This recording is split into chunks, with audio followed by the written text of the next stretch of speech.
சென்னை அடுத்த காட்டாங்குளத்தூர் SRM பல்கலைக்கழகத்தில் தமிழ் பேராயம் சார்பில் டாக்டர் பாரிவேந்தரின் பிறந்தநாள் விழா கொண்டாடப்பட்டது.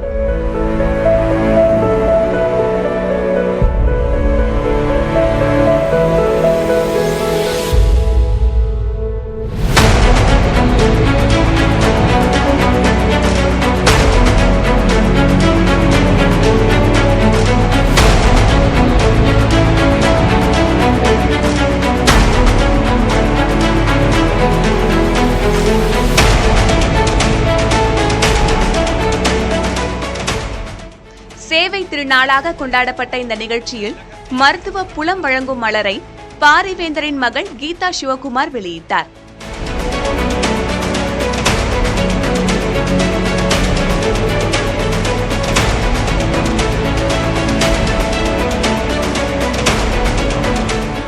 அதேபோல் வேந்தர் நெறி சிறப்பு இதழை இணைவேந்தர் ரவி பச்சமுத்து வெளியிட டாக்டர் சத்யநாராயணன் பெற்றுக் கொண்டார்.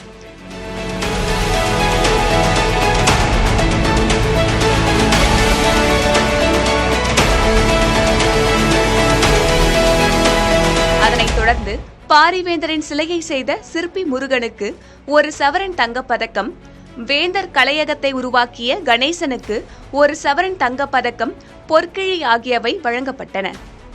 இந்நிகழ்ச்சியில் பாரிவேந்தரின் மருமகள்கள் பத்மபிரியா ரவி, மணிமங்கை சத்யநாராயணன், பேரன்கள் நிரஞ்சன் சிவகுமார், பாலாஜி சத்யநாராயணன், பேத்தி ஹரிணி ரவி ஆகியோரும் கலந்து கொண்டனர்.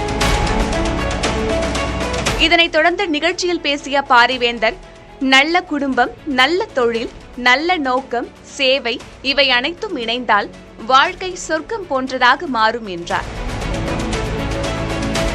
எனக்கு ஒரு நிறைவான வாழ்க்கை எனக்கு கிடைத்திருக்கிறது.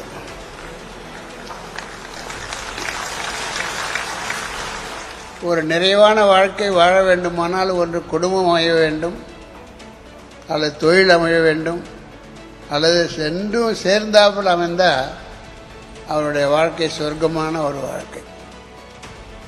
நிச்சயமாக அவன் நன்றாக வாழ்ந்திருக்கிறான். அவன் வாழ்ந்ததில் அர்த்தம் இருக்கிறது என்ற பொருள்.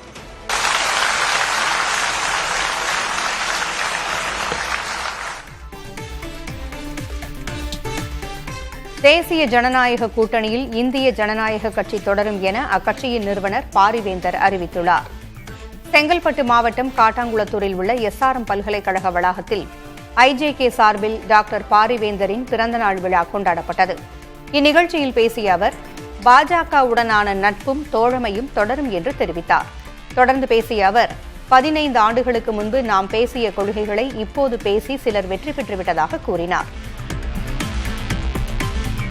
எல்லா கட்சிகளுமே வளர்ந்த கட்சிகள், பெரிய கட்சிகள், நாடாண்ட கட்சிகள் எல்லாம் கூட என்ன சொல்றாங்க, இப்போ குடும்பாட்சி போகணும், ஊரில் ஒழியணும். இதைத்தானே நாம் 15 வருஷத்துக்கு முன்னாடி சொல்லிட்டு இருந்தோம். கட்சியுடைய ஆரம்பமே கொள்கை அதாக தானே வச்சிருந்தோம், அந்த மாதிரி வச்சிருந்தோம். அதனால நாம் சொன்னதைத்தான் இப்பொழுது பெரிய கட்சிகளும் மற்ற கட்சிகளும் செய்கிறார்கள், சொல்லிக் கொண்டிருக்கிறார்கள். அதன் மூலமாக வெற்றியும் பெற்று விட்டார்கள். ஆனால் அதே நேரத்தில் இந்த வெற்றியை அவரால் தான் முடியுமா? வெற்றி என்பது யாருக்கோ ஒரு வார்த்தை, எவருக்கும் சொந்தமானது அல்ல, உங்களுக்கு உரித்தானதுதான் என்பதை புரிந்து கொள்ள வேண்டும். 2026 சட்டமன்ற தேர்தலில் IJK வேட்பாளர்கள் வெற்றி பெற்று சட்டமன்றத்திற்கு வருவார்கள் என்று எதிர்பார்த்ததாக அதிமுக பொதுச் செயலர் எடப்பாடி K. பழனிசாமி தெரிவித்துள்ளார். செங்கல்பட்டு மாவட்டம் காட்டாங்குளத்தூரில் உள்ள SRM கல்லூரியில் நடைபெற்ற பாரிவேந்தர் பிறந்தநாள் விழாவில் உரையாற்றிய அவர், இடையில் வந்தவர்களால் IJK வேட்பாளர்கள் சட்டமன்றம் செல்லும் கனவு நிறைவேறவில்லை என்று வருத்தம் தெரிவித்தார். கடுமையான உழைப்பு, நிச்சயமாக வெற்றி பெற்று சட்டமன்றத்திலே இந்திய ஜனநாயக கட்சியுடைய பிரதிநிதி வருவார் என்று நானும் எதிர்பார்த்தேன்.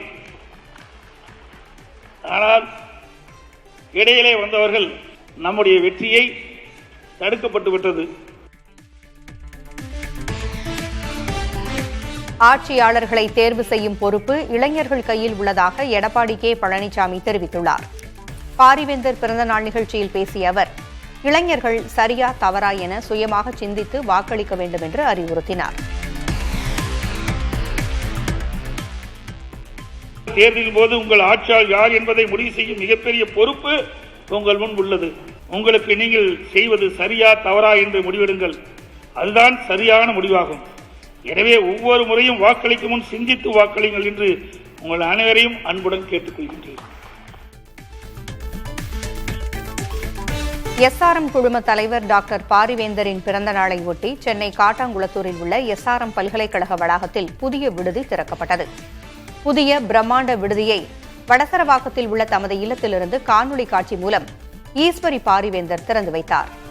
சுமார் 8,72,000 சதுர அடியில் 21 தளங்களை கொண்டு அமைக்கப்பட்டுள்ள இந்த புதிய விடுதிக்கு ஈஸ்வரி பாரிவேந்தரின் தாயார் ராஜம்மாள் செங்கமலை பெயர் சூட்டப்பட்டுள்ளது.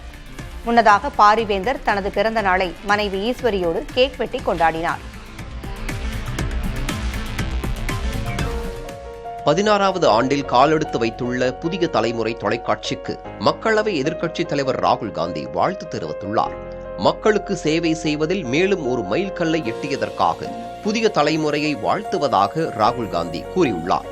தமிழ் ஊடக உலகில் புதிய தலைமுறை நம்பகமான குரல் என்றும் பாகுபாடற்ற பொறுப்புணர்வுடன் செய்திகளை அது வழங்கி வருவதாகவும் ராகுல் பாராட்டியுள்ளார். வருங்காலத்திலும் புதிய தலைமுறையின் வெற்றி பயணம் தொடர வாழ்த்துவதாக தனது அறிக்கையில் ராகுல் காந்தி தெரிவித்துள்ளார்.